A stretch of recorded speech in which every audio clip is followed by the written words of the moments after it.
Hi, my name is Shyla, and I'm going to be discussing perception of minorities in the media, specifically in Netflix series.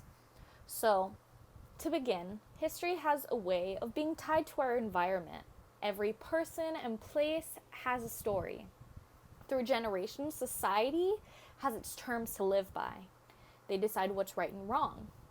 The same could actually be said about media. For the most part, our current lives are trying to being reflected into the media, what we watch, what we listen to, what we read. So when looking at minorities, we only have so many options that reflect our current day and age. So let's go back to the beginning. What does it mean to be a minority and the stereotypes that come along with it? A minority is actually the smaller part in definition, especially if that number is less than half of the whole number. Stereotypes are actually widely held and fixed oversimplified images or ideas that a particular type of person or thing has.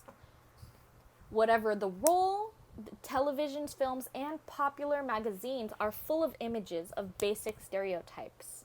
The media portrays a very stereotypical view of minorities. Yes, it happens. We get stereotyped to balance that.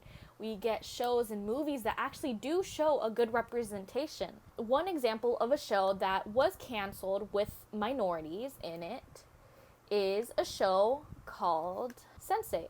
So Sense8 is about 8 people around the world who suddenly get telepathically interconnected.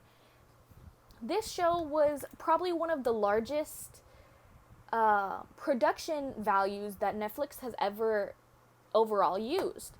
According to Variety, Sense8 came in a large $9 million per episode for making it, versus Game of Thrones, HBO's show, at the time was only doing $6 million per episode. People will know what Game of Thrones is compared to what Sense8 is.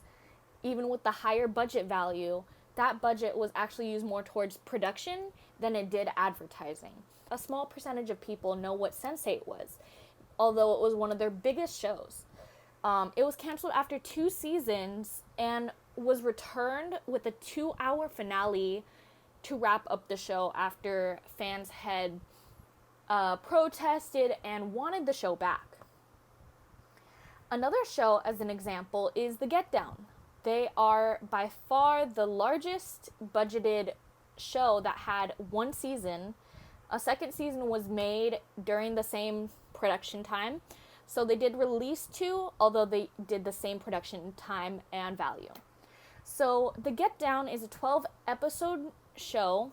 Both seasons have 12 episodes that they ended up using $7.5 million per episode for those 2 seasons.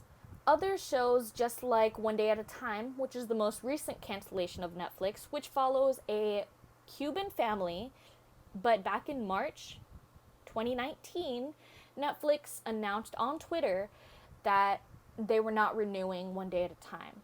And I quote, "We have spent several weeks trying to find a way to make another season work, but in the end, it simply did not have enough people to watch just to justify for another season." This being said, a lot of people protested and released a hashtag, hashtag save One Day at a Time. Although it was canceled on Netflix, it was very quickly picked up by CBS's Pop TV and has been releasing episodes since this past March. In conclusion, minorities in the media, specifically in Netflix, haven't been getting as much advertisement, as much shine as other shows like Stranger Things or HBO's Game of Thrones. There are other shows that mean so much and do have a good representation of stereotypes, such as Sense8, One Day at a Time, The Get Down, and On My Block. However, 3 of those 4 shows that I have named have since then been canceled, and due to high budgeting of production but low viewership. Thank you.